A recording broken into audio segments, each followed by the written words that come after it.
Hi hello കൂട്ടുകാരെ, എല്ലാവരും സുഖമായിട്ടിരിക്കുന്നോ? നമുക്കിന്നൊരു മക്രോണി ഉണ്ടാക്കാം കേട്ടോ. വളരെ ടേസ്റ്റി ആയിട്ടുള്ളൊരു സംഭവമാണ്. നമുക്ക് ഉണ്ടാക്കി നോക്കാം.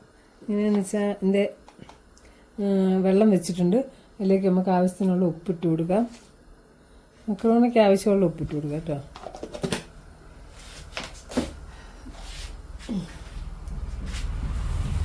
ശകലം എണ്ണയും കൂടെ ഒഴിച്ച് കൊടുക്കാം.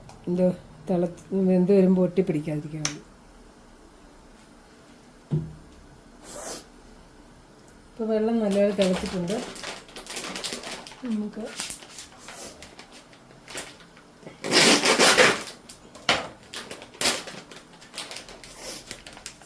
മക്രൂണി എന്ന് പറയുമ്പം എല്ലാവർക്കും ഒന്നും പരിചിതമല്ലാത്തൊരു സാധനമാണ്. എന്നാൽ ഒരുവിധം എല്ലാവർക്കും അറിയുകയും ചെയ്യാവുന്നൊരു സാധനം. അപ്പോൾ ഇത് നമുക്ക് വെള്ളത്തിലേക്ക് ഇട്ട് കൊടുക്കാം.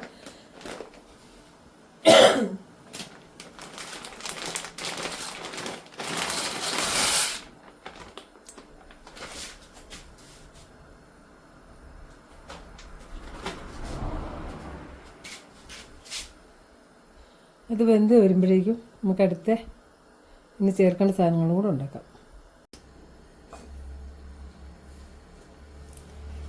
ഫ്രൈ പാൻ അടുപ്പ് വെച്ച് എണ്ണ ചൂടായിട്ടുണ്ട്. ഇതിലേക്ക് നമുക്ക് ഉള്ളി എന്ന് പറഞ്ഞാൽ സബോളയും പച്ചമുളകും കൂടെ അരിഞ്ഞത് ഇട്ട് കൊടുക്കാം. മൂക്കട്ടെ.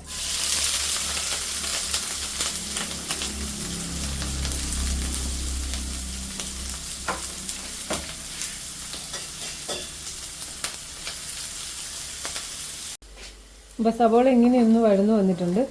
നമുക്കതിലേക്ക് ഉള്ളിയുടെ ഇല മാത്രം കേട്ടോ, പൂവല്ല, ഇല മാത്രമായിട്ടുള്ള അത് നമുക്ക് ഇട്ട് കൊടുക്കാം. ശകലം മാത്രം മതി കേട്ടോ.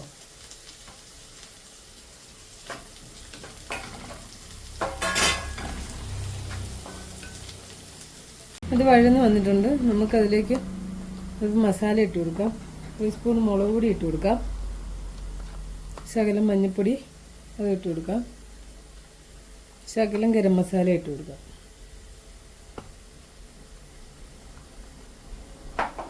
നമുക്ക് ഒന്നുകൂടെ ഒന്ന് വഴറ്റി കൊടുക്കാം.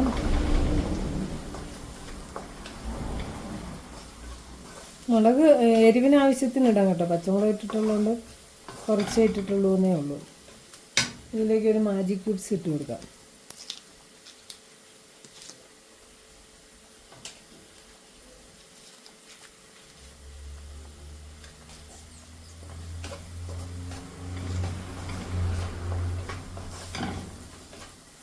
ഇനി ഇത് ചെറിയ തക്കാളി, ഒരു 3-4 തക്കാളി അരിഞ്ഞതുണ്ട്, ചെറുതായിട്ട് അരിഞ്ഞത് കേട്ടോ. അത് നമുക്ക് ഇട്ട് കൊടുക്കാം.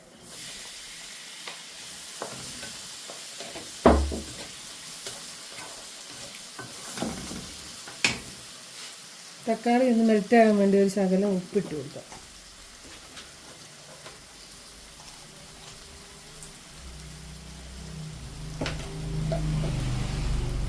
നന്നായിട്ടൊന്ന് ഇളക്കിയിട്ട് അടച്ചു വെക്കുക. അതിന് മെൽറ്റായി വരുമ്പോഴത്തേക്കും നമ്മുടെ മക്രൂണ വെന്തുകൊണ്ടിരിക്കും കേട്ടോ.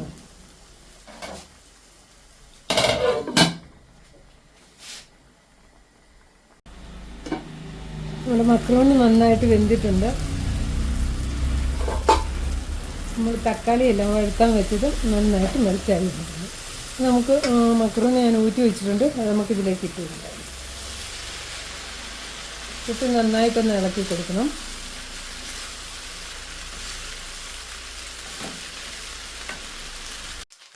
നമുക്കിതിലേക്ക് ഒരു അല്പം കെച്ചപ്പ് ഒഴിച്ചു കൊടുക്കാം കേട്ടോ.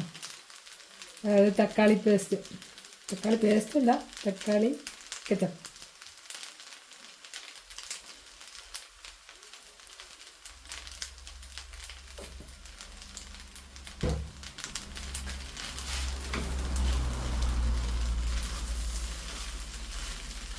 ഇത് കെച്ചപ്പ് ഒഴിച്ച് കോരി തിന്നാനാണ് ടേസ്റ്റ് കേട്ടോ കൂടുതൽ. ഇതിൻ്റെ കൂടെ നമ്മളിപ്പം 2 മുട്ടയും കൂടി ചേർക്കുന്നുണ്ട്. നമുക്ക് 2 മുട്ടയും കൂടെ ഇതിൽ പൊട്ടിച്ച് വെച്ച് കൊടുക്കാം. ആവശ്യത്തിന് 2 or 3 ഓരോരുത്തരുടെയും ചോയ്സ് അനുസരിച്ച് ചേർക്കാം കേട്ടോ. ചൂടോടെ കഴിക്കണമെന്ന് മാത്രം.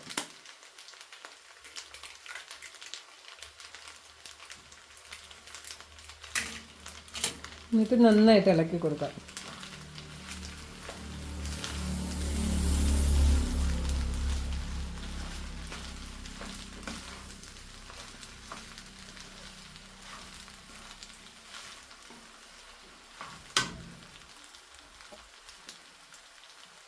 നന്നായിട്ട് ഇളക്കിയിട്ട് നമുക്കിതൊന്ന് മൂടി വെച്ച് ആവി കയറുന്ന വരെ ഒന്ന് വെയിറ്റ് ചെയ്യാം. അപ്പോൾ നമ്മുടെ അടിപൊളി മക്രൂണ റെഡി ആയിട്ടുണ്ട്. ഇത് നമുക്ക് സെർവിങ് പ്ലേറ്റിലേക്ക് മാറ്റാം. നമ്മുടെ അടിപൊളി മക്രൂണ റെഡി ആയിട്ടുണ്ട്. ഇത് ചിലരൊക്കെ ഓർക്കും ഇത് എവിടെ കിട്ടും ഈ സാധനം. നമ്മുടെ കേരളത്തിൽ അങ്ങനെയാണല്ലോ പൊതുവെ. ഇതെല്ലാം സൂപ്പർ മാർക്കറ്റിലും കിട്ടും ഇപ്പം ഈ മക്രൂണ എന്ന് പറയുന്ന സാധനം. ഇത് കണ്ടിട്ട് കാര്യമില്ല, ഉണ്ടാക്കി കഴിച്ച് തന്നെ നോക്കണം ഇതിൻ്റെ ടേസ്റ്റ് അറിയണമെങ്കിൽ. അപ്പോൾ എല്ലാവരും ട്രൈ ചെയ്യണം, ഷെയർ ചെയ്യണം, ലൈക്ക് ചെയ്യണം, സബ്സ്ക്രൈബ് ചെയ്യണം, ബെല്ലൈക്കൺ അമർത്താൻ മറക്കരുത്, സപ്പോർട്ട് ചെയ്യണം. ഓക്കെ, പുതിയൊരു വീഡിയോയിൽ വീണ്ടും കാണാം. Bye bye.